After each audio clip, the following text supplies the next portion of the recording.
Tipo reportagem. 7 de setembro, novamente aqui, esse ano 2011. Tá muito louco aqui, galera. Mas aqui, ó. A linha, tudo bom? Tá gravando, macho, tá gravando. Leão! Jean! Oxi! Andressa! E aí, boy? E aí, boy?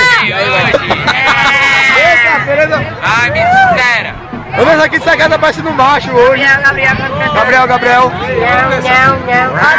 Olivia? E aí, brother, beleza? Pode crer, é reportagem aqui esse ano.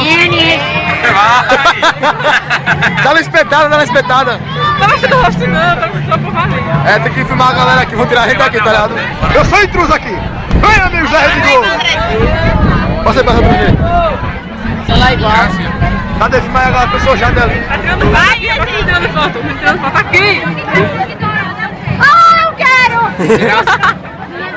O que é que ela tem?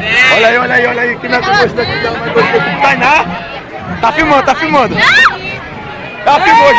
Filmou já. Cadê? Vamos pagar pra alguém conhecido. Olha na jaca. Laís. Opa, ouviu? Laís tá filmando. Manda um beijo pra câmera. Ei, Gabi. Não olha pra câmera, tá filmando. Filma quem? Eu conheço. Da Gabriel. Olivia, eu quero ficar. E aí, Tony, diga um X aí pra câmera aí. Não. Vai, professor. Oxe, que é isso? Abaixa a mão aí. Vai pra ele, velho. Olha. Chama a Joy aí, Filma aí, tá filmando. Esse leão agora, reportagem. O brother aí, ó. Ei, olha pra cá, Repórter Matheus Leão aqui. Não. Eu tô com espinha gigantesca aqui na testa, pô. Cadê? Filmando nós, ó. Cadê esse minha gigante? Eu estourei. Chavinha aí, ó. Ratazana branca.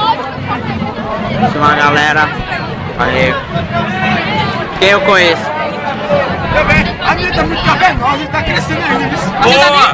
Boa! Ah, crê. Meu. O quê? Ai, que nojo.